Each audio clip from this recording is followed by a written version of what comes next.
دنیا میں اگر کسی کی چاہت ہے کہ اللہ میری مدد کرے، میرے رزق میں فراوانی کرے، تو ایک بڑا سا آسان سا ایک راستہ ہے۔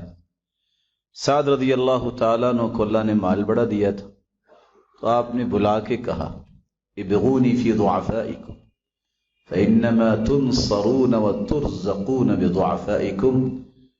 جو کمزور، جن کو لوگ کمزور سمجھتے ہیں نا، جو تواضع اختیار کرنے والے ہیں، لوگ سمجھتے ہیں کہ یہ کمزور ہیں، ان کی وجہ سے اللہ ذوالجلال تمہاری مدد بھی کرتے ہیں اور تمہیں رزق بھی عطا کرتے ہیں۔ رسول اللہ صلی اللہ علیہ وسلم نے فرمایا من ترک اللباس تواضعا للہ وهو يقدر عليه دعاه الله يوم القيامة على رؤوس الخلائق حتى يخيره من أي حلل الإيمان۔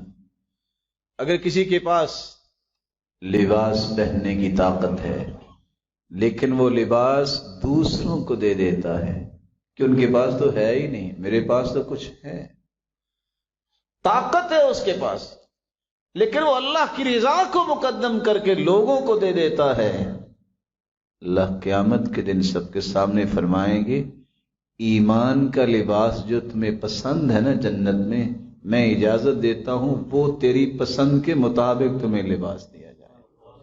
رسول اللہ صلی اللہ علیہ وآلہ وسلم نے فرمایا اللہ ذوالجلال کے ہاں سب سے پیارا انسان وہ ہے جس کو طوبہ جیسی نعمت ملے گی، اور طوبہ ایسا درخت ہے کہ اگر 100 سال تک گھوڑا دوڑتا رہے اس درخت کی چھاؤں کو کراس نہیں کر سکتا۔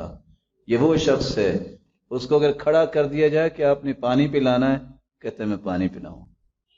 اس کو کہہ دیا جائے بس تم نے تیر پکڑانے ہیں، کہتے ہیں ٹھیک ہے میں تیر پکڑا دوں۔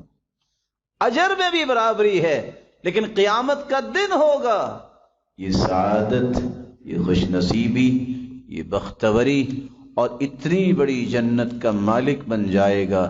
اس تواضع کو اختیار کرنے کے 3 آسان طریقے یہ ہیں۔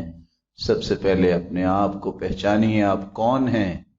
میں اور آپ اللہ کے بندے ہیں، اللہ کے بندوں کا کام یہ ہوتا ہے وَإِذَا خَاطَبَهُمُ الْجَاهِلُونَ قَالُوا سَلَامًا، کوئی جھگڑا بھی کرے تو سلام کر دیا کرو۔ وَعِبَادُ الرَّحْمَنِ، رحمان کے بندوں کی عادت یہ ہے يَمْشُونَ عَلَى الْأَرْضِ هَوْنًا، وہ تواضع کے ساتھ کرتے ہیں۔ اگر تو آپ عباد الرحمن ہیں تو پھر تو یہ کرنا ہوگا۔ عبداللہ ابن عمر نے دیکھا کہ ایک شخص اکڑ کے چل رہا تھا، کہتے ہم بھی سوچتے تھے پتہ نہیں کون ہوں گے، ان للشیطان اخوانا، شیطان کے بھی کوئی بھائی ہوتے ہیں، وہ اکڑ کے چلتے ہیں۔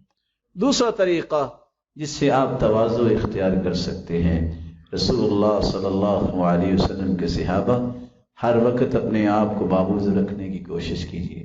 اللہ کا ذکر جتنا کریں گے اتنی شیطانی طاقتیں جو ہیں وہ ختم ہو جائیں گی، آپ میں خیر کی طاقت زیادہ آئے گی۔ اور تیسرا طریقہ جن کو اللہ نے تواضع دی ہوتی ہے، علماء ہیں، ربانیین، مربیین، کبھی ان کی مجالس پہ بیٹھا کرے۔ جو ٹیوننگ، جو ریفائننگ ان کی مجالس میں ہو سکتی ہے وہ کسی اور جگہ نہیں ہوتی۔ دعا یہ ہے کہ اللہ قیامت کے دن کائنات کی سب سے اعلیٰ ہستی محمد رسول اللہ ان کی رفاقت نصیب فرمائے، اور آپ سب کو اللہ اپنا دیدار نصیب فرمائے۔ وآخر دعوانا الحمد